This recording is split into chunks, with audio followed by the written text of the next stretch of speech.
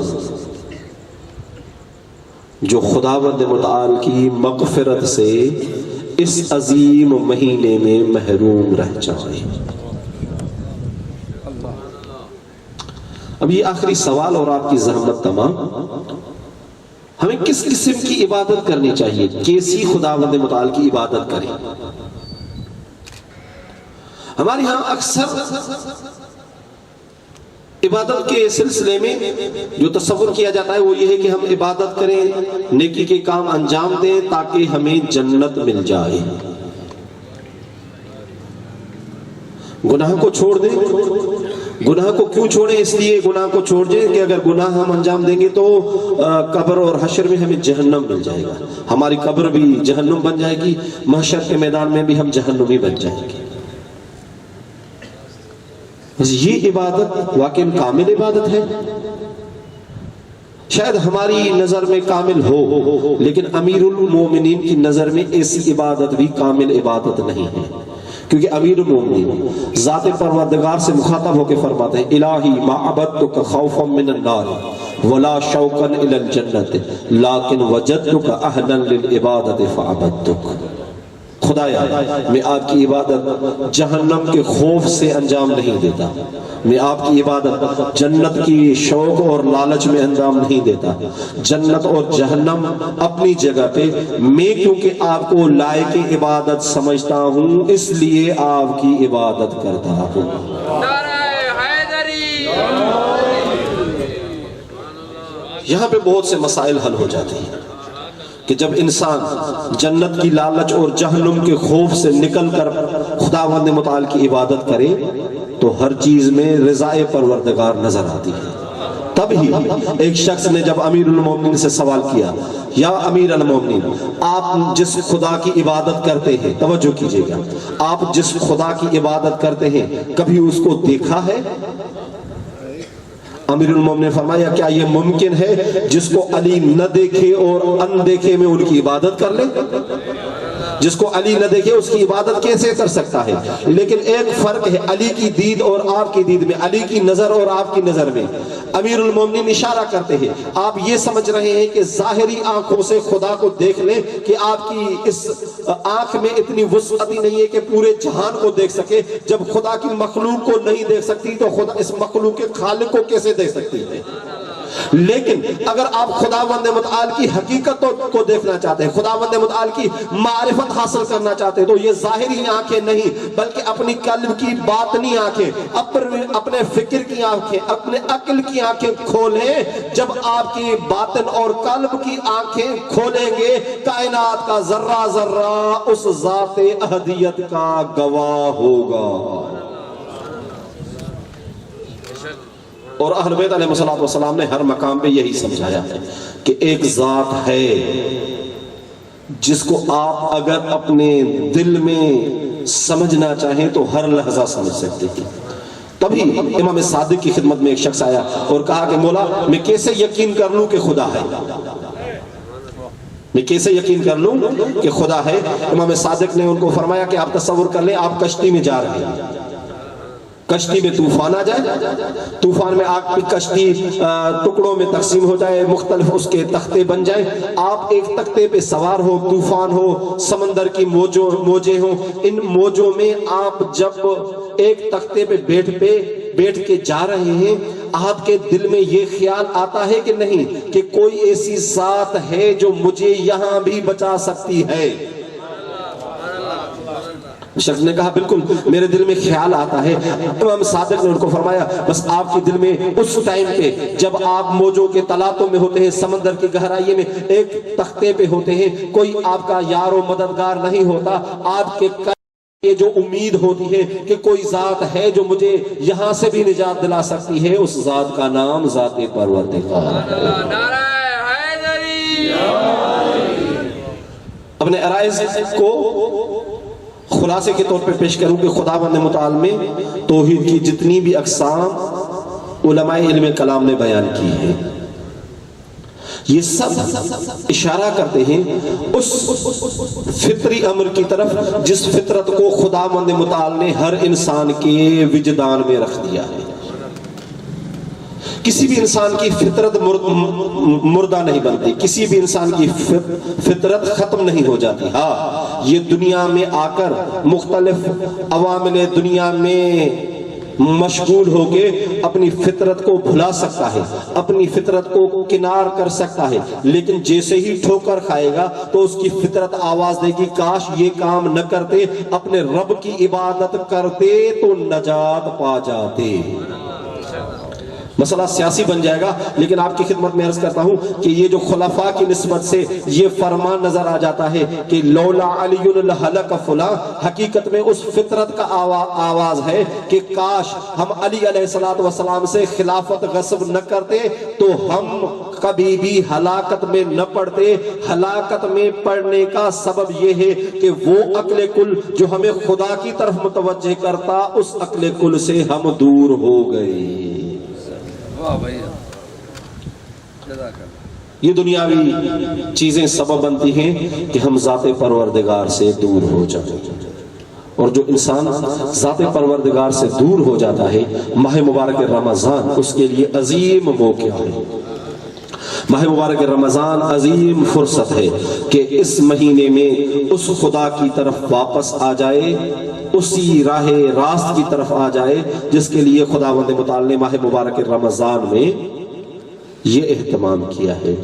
اور روایت کے عجیب الفاظ ہیں، جو روایت کے میرے اپنے انداز کے الفاظ ہیں۔ روایت میں اس طرح کا مفہوم پایا جاتا ہے کہ خداوند متعال ماہ مبارک رمضان میں اس بہانے ڈھونڈنے میں رہتا ہے، کوئی کسی بہانے کی تلاش میں ہوتا ہے کہ یہ بندہ دنیا سے منہ موڑ کر فقط میری طرف آ جائے، میں اس کی مغفرت کا سامان مہیا کر دوں۔ نعرہ تکبیر، نعرہ رسالت، نعرہ حیدری، حسینیت، یزیدیت، خاندان زہرت بآواز بلند تر سلوات۔ بارگاہ رب العزت میں دعا ہے کہ خالق کائنات ہمیں مفاہیم حقیقی سمجھنے اور ان پہ عمل کرنے کی توفیق عنایت فرمائے۔ والسلام علیکم ورحمۃ اللہ وبرکاتہ۔ آپ نے ابھی مولا کائنات کا فرمان سنایا، میں فقط آپ کی عبادت کرتا ہوں، نہ جنت کے شوق میں، نہیں جہنم کے خوف سے۔ جب وہ لائق عبادت ہے تو پھر انسان کو یہ جنت کی خواہش کیوں کرتا ہے اللہ کہ یہ عمل کر انجام دو گے تو میں آپ کو جنت دے دوں گا؟ جب وہ لائق عبادت ہے تو پھر جنت کی کیوں وہ کرتا ہے؟ خداوند متعال نے انسان کی فطرت میں کمال کو حاصل کرنے کا حق دے دیا ہے، بلکہ فطری طور پہ انسان کمال کا خواہش مند ہے۔ جنت بھی ایک کمال ہے، لیکن کمال مطلق نہیں ہے۔ ہر انسان کے بس کی بات نہیں ہے کہ یہ کمال حاصل کر کے بہشت میں داخل ہو جائے، لیکن بہشت میں داخل ہونا کمال مطلق نہیں ہے۔ کمال مطلق یہ ہے کہ خداوند متعال کی ہم عبادت کریں، جنت کے شوق سے بالا ہوگا۔ کسی سے بات کرے تو وہ اللہ تعالیٰ کہتا ہے مومن بات نہیں کرتا ہے، میں آپ سے کلام کرتا ہوں، اور عبادت صرف اللہ ہی کا حکم ہے۔